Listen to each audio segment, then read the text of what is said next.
Assalamualaikum warahmatullahi wabarakatuh. Hai semuanya, perkenalkan nama saya Berliana Pintasari dari kelas 12 IPS 4. Di sini saya bersama kelima rekan saya. Yang pertama, Akbar Catur Mahendra, Ana Nafisa Alifia Ilmi, Aurelia Siara Krisna Feza, Fakti Pangestu, dan Rafa Akmal Maulana. Kami berlima di sini akan mempresentasikan hasil diskusi kami mengenai konsep fikih dan usul fikih. Semakin berkembangnya zaman, orang-orang semakin mudah mendapatkan informasi mengenai hukum fikih. Namun, terkadang ada saja orang-orang yang masih awam mengenai fikih dan usul fikih, hingga terjebak dalam melakukan ibadah yang tidak sesuai dengan Al-Quran dan As-Sunnah. Maka dari itu, kita perlu lakukan pembahasan lebih mendalam mengenai fikih dan usul fikih yang akan disampaikan oleh rekan-rekan saya. Yang pertama, di sini saya akan menjelaskan tentang pengertian apa itu fikih dan apa itu usul fikih. Jika diibaratkan seperti pohon, maka yang paling bawah atau akarnya bisa diibaratkan seperti Al-Quran, As-Sunnah, ilmu nahwu, shorof, tafsir, dan lain-lain. Dan yang menjadi batang itu seperti usul fikih, dan yang menjadi ranting yaitu fikih. Yang pertama, apa sih itu fikih?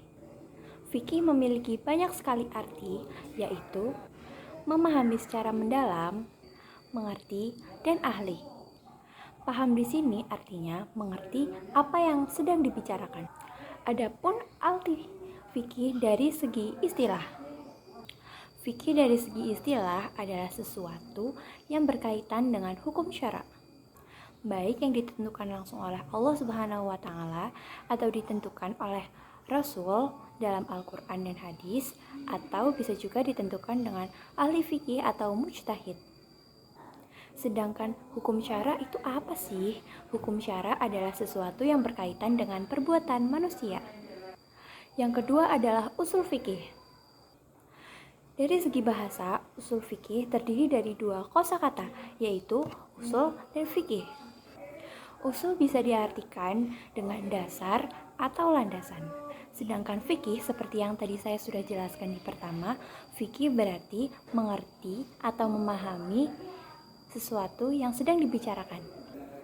Adapun secara istilah, usul fikih secara istilah adalah sebuah metode, teori, atau alat untuk tidak hanya untuk memahami, tetapi juga untuk menetapkan beberapa hukum syara yang bersifat furu'iyah. Dengan demikian, usul fikih secara istilah ilmu yang membahas dalil-dalil fikih yang umum dan cara mengambil faedah dari dalil tersebut, serta membahas keadaan orang yang mengambil faedah. Berikut beberapa ulama yang mendefinisikan usul fikih.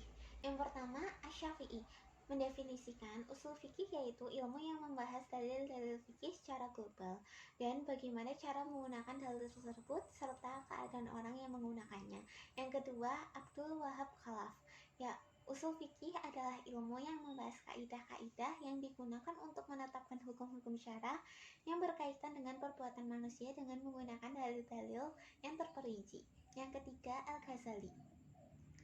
Usul fikih adalah ilmu yang membahas tentang dalil-dalil hukum syara dan dalil-dalil menunjukkan terhadap hukum syara tersebut. Yang keempat, Asy-Syaukani mendefinisikan usul fikih ilmu yang membahas kaidah-kaidah yang dipakai untuk mengeluarkan hukum syara dengan dalil-dalil yang digunakan terperinci. Dari beberapa definisi di atas dapat diambil kesimpulan bahwa ilmu usul fikih adalah ilmu yang membahas kaidah-kaidah yang digunakan dalam usaha untuk memperoleh hukum-hukum syara yang berkaitan dengan perbuatan manusia dengan menggunakan dalil-dalil terperinci. Objek dan ruang lingkup pembahasan usul fikih. Pembahasan ilmu usul fikih bersifat umum yang membahas kaidah atau dalil umum, batasan serta perintah yang identik dengannya. Sedangkan objek pembahasannya ada 3, yaitu 1. Sumber dan dalil hukum secara global, yang membahas sumber dalil hukum syar'i secara umum atau global. Seperti qiyas, bisa dipakai sebagai dalil. Petunjukan lafaz umum bersifat persangkaan, istihasan dipakai sebagai hujah, sedangkan fikih yang dibahas dalilnya bersifat rinci. 2.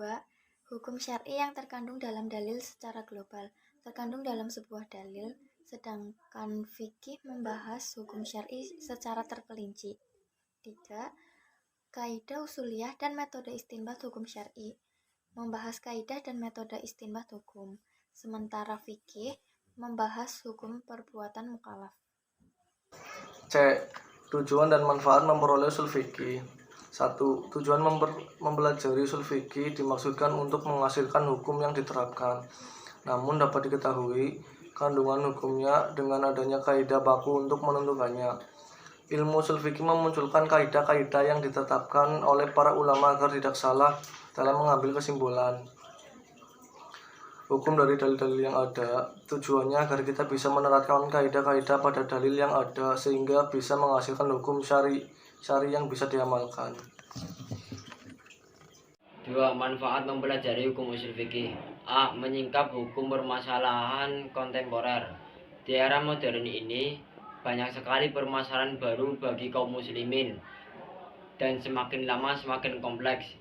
Banyak sekali permasalahan-permasalahan yang tidak jelas dan tidak diketahui status hukumnya, seperti bayi tabung, teknologi, cloning, dan lain sebagainya.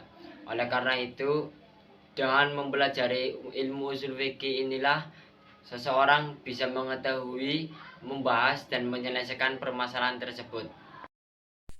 B. Mengkaji dan menguji ulang itu ijtihad ulama terdahulu. Kebenaran yang mutlak hanya ada pada Al-Quran dan As-Sunnah, sementara kebenaran hasil ijtihad para ulama tidak bersifat mutlak. Para ulama dalam berijtihad mereka dalam manusia yang pasti tidak masyhum, namun mereka berusaha memahami syariat Islam dengan segenap kemampuan mereka. Tidak ada satupun dari para imam yang mengklaim bahwa ijtihadnya lah yang paling benar sepenuhnya. Lebih dari itu, banyak terjadi perbedaan pendapat antara ulama satu dengan ulama yang lainnya, terutama dalam masalah-masalah hukum yang tidak dijumpai dalil tegas yang menunjukkan status hukumnya. Ijtihad para ulama juga terkait dengan ruang dan waktu saat mereka hidup. Apa yang mereka upayakan dalam menyingkap status hukum suatu permasalahan yang belum ada di dalam Al-Quran dan As-Sunnah. Maka dengan ilmu usul fikih inilah kita mengkaji pendapat ulama terdahulu sebagai rujukan, sehingga bisa diperoleh pendapat yang benar atau yang lebih kuat di antara pendapat yang ada, sehingga dapat dijadikan pijakan dalam menentukan hukum.